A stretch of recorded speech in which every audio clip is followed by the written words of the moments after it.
Bonsoir, bienvenue à la séance d'introduction de la semaine numéro 7. Ça va être la plus rapide vidéo. Pourquoi? Parce qu'il n'y a pas de TP cette semaine, donc vous n'avez pas besoin de beaucoup de temps pour travailler le sujet. Il faut juste savoir que les slides sont comme toujours en ligne. Donc ici, numéro 7, il y a une vidéo d'1h30 qui donne beaucoup de détails sur chaque slide et aussi les programmes que je t'appelle live lors de la séance numéro 7. Donc j'ouvre les slides et je vais parcourir avec vous aussi vite que possible l'essentiel de ces slides. Donc voilà, pour démarrer, donc l'objectif final c'est d'introduire des tableaux, mais pour commencer, on considère trois variables note 1, note 2 et note 3 de type int. Et on veut un programme qui initialise ces notes à des valeurs aléatoires et qui affiche succès si on a bien validé tous les modules, si vous voulez. On a supérieur à 10 partout, sinon échec. Voilà le programme qui réalise cette tâche. Il faut calculer la note minimale. Si la note minimale est inférieure ou égale à 10, on est dans un échec, sinon dans un succès. Pour tester ce genre de programme, il faut changer les notes que j'ai mis au hasard ici au début du programme. Mais quel est l'algorithme de base? On démarre avec une note min qui représente tout simplement la première note. Ensuite, on regarde est-ce que cette valeur min connue jusqu'à présent est plus grande que la note 2? Est-ce que la note 2 en fait est plus petite que la note min connue jusqu'ici? Si c'est le cas, on met à jour min. Par la suite, c'est le même principe. Est-ce que la note 3, la note à l'itération i égale 3 si vous voulez, est plus petite que la note connue jusqu'à l'itération courante? Si c'est le cas, on met à jour la valeur minimale de la note. L'avantage de cet algorithme, c'est qu'on peut automatiser la comparaison qu'on a fait pour note 2 et note 3 grâce au tableau. Ça veut dire, au lieu d'écrire une variable qui s'appelle note 2, on pourra avoir un tableau où les cases des tableaux sont indexées par des valeurs entières. Donc, le code qui utilise un tableau, il prend cette forme-là. Donc, vous comprenez qu'en bref, on a remplacé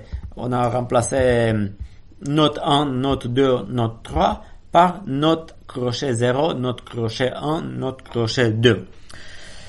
Vous avez plus de détails dans la vidéo complète, mais ce qu'il faut retenir, c'est beaucoup plus facile d'automatiser cette opération-là, parce qu'au lieu de note 2, on peut mettre note i. Au lieu de note crochet 2, note crochet i. Et on peut faire ça pour i égale 1, pour i égale 2, et par la suite, si on a besoin, pour i égale 3, 4, 5, 15 millions.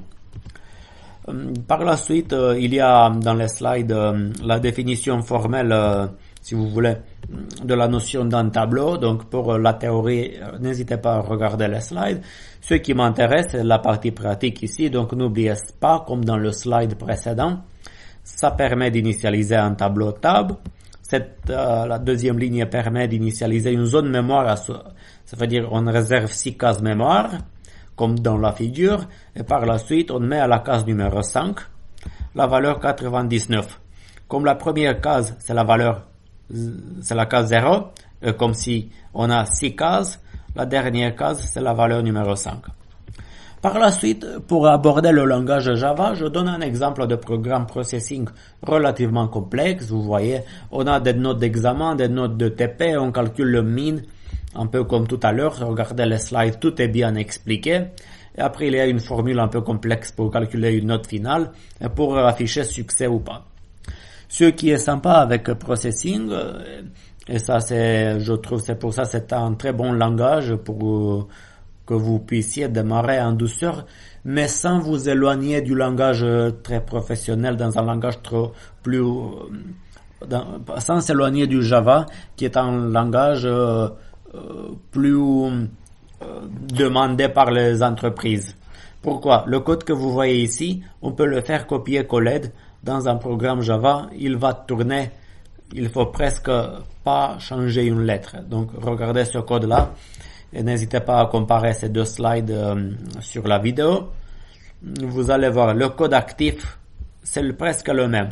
La seule différence, c'est qu'on a dû mettre systemout.println à la place de println, c'est tout. Mais le code actif, si vous voulez, il est le même. On l'a mis, si vous voulez, dans une forme de panier, dans une sorte de plateforme, ça veut dire c'est la classe note. Dans la vidéo longue, vous pouvez voir un peu les détails de ces mots-clés. Mais ne vous fatiguez pas à retenir ces mots-clés. Sachez que si vous voulez écrire un programme Java, vous prenez n'importe quel programme processing que vous avez écrit, sauf les programmes qui utilisent des directives graphiques.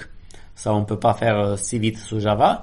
Vous prenez ces deux lignes-là, vous les mettez dans un fichier Java, vous mettez ces deux accolades à la fin aussi dans le fichier, et vous remplacez le code actif à l'intérieur du main avec le code processing. Et vous allez trouver un programme qui fait strictement la même chose. Il faut peut-être changer println avec systemout.println. Donc, c'est ça. Et si vous suivez les slides et la vidéo déposée en ligne, vous allez voir que j'ai passé du temps pour modifier ce code-là pour le faire utiliser un tableau au niveau des notes de TP.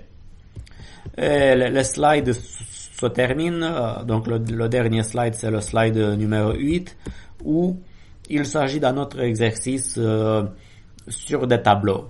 Donc, pour calculer encore une fois le minimum du tableau par exemple, mais pas seulement pour ça, et aussi pour trier le tableau et pour calculer la valeur médiane.